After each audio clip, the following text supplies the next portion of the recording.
Hello, my name's Annette Morgan. I'm at the Festival of Quilts in Birmingham in the UK, and I'm teaching and demonstrating here at this show. I'd just like to show you a technique you might not have seen before, which is where you work with wire frames. These are wire frames. They're square, obviously, you can see they're square, and I get them made for me by a local blacksmith. But you can use a wire coat hanger, but it's very difficult to get it in a square shape. So if you've got a friendly handyman who can make them for you, that's brilliant. And how I use these frames is to make beautiful filigree work such as this, and I'll demonstrate that to you now. And I've also used it to make this quilt here, which I'll talk about a bit later. I get these frames made in two sizes. This is an 8-inch and this is a 4-inch.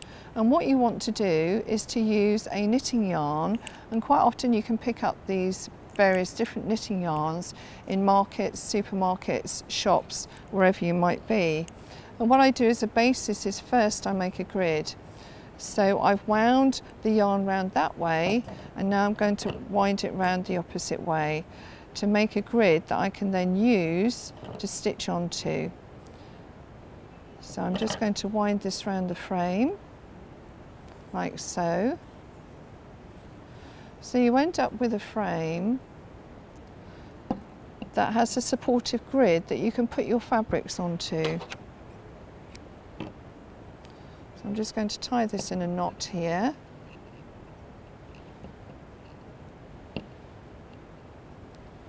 And then what you do is to lay it on a piece of sheer fabric. Here I've got 2 pieces of sheer fabric. I'm going to lay it down, and what I'm going to do next is to cut up some scraps that I've got here of other different sheer fabrics. And you can be quite ruthless with this and just cut it any old way. I often just bunch it up like this and just trim. Now we've got air conditioning on in this building, and it may be that these little bits go flying all over the place, but we'll see how we go.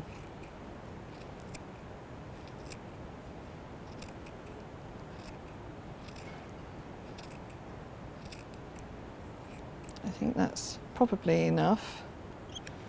So as you can see, I've got a little pile here which I'm going to spread about. Then you cover it with your other layer of sheer fabric, and then what I do is I pin it in place.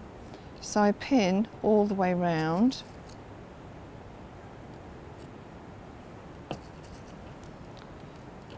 And once I've pinned all the way round securely, so it's holding all your layers together, and I won't pin all the way round, but this is what I do next. I then stitch inside the metal frame and also outside the metal frame.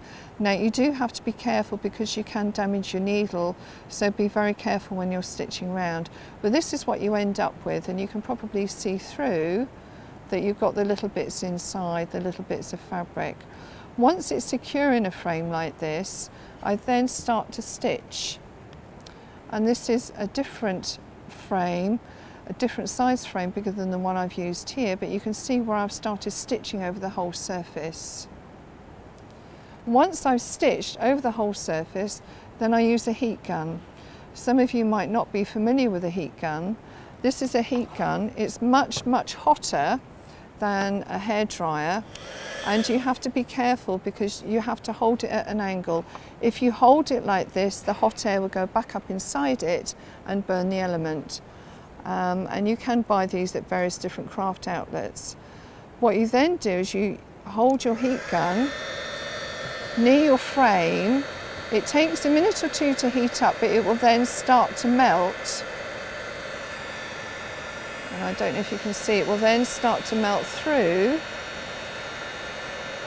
the top and bottom layer, and you're left with a very lacy effect. I'll turn off the heat gun, put it to one side. So you can see that it started melting through. Once you're happy with the result, you can then cut it off the frame. And this is what you end up with. So this is exactly the same as this. And then you can use it. What I like to do is to place it on another fabric. So for example, if you place it onto a piece of gold fabric, the gold really shines through and you've got a really good base, and you can stitch it onto the gold fabric to hold it in place. Perhaps now you can see how I've made this particular quilt, because it's made up of squares that I've made like this. Except in this case what I've done is I've laid it on another fabric, but I've also done some reverse applique on it. I've got some other examples here. This is a different sort of yarn you can use. So you can use any yarn that's available. You can also use thick cotton thread, whatever you have. You can use dyed threads as the base.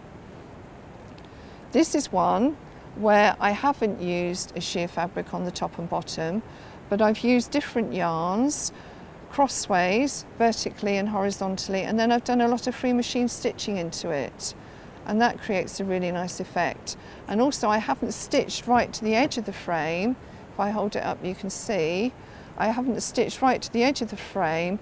I've left some areas, so you actually end up with a little fringe all the way around. You can also have fun with plastic. So this is where I've used different plastics and woven through the frame.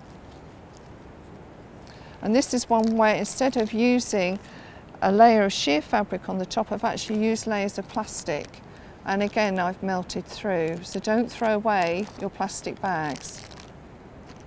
And there's various other ideas. This one is where I've just stitched in lines. This is another frayed edge piece, just using knitting yarn and then stitching over the top. And this is the one, and I'll just move these out of the way so you can see. This is the one where I've done some reverse applique on the piece, and I've used it in such as this. So what I do is I get a piece of Vilene, draw my design and put it on the back of the piece.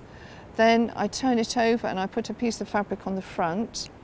You stitch the design from the back, and then you trim away the fabric from the front, and it leaves you with a design on the front. I've then stitched these all together, and usually with a quilt you stitch through all 3 layers, but what I've done with this particular quilt, and I'll show you from the back, is I've actually just tie quilted it, just very gently, just to hold the layers together. And I do have 1 or 2 more pieces here just to show you quickly.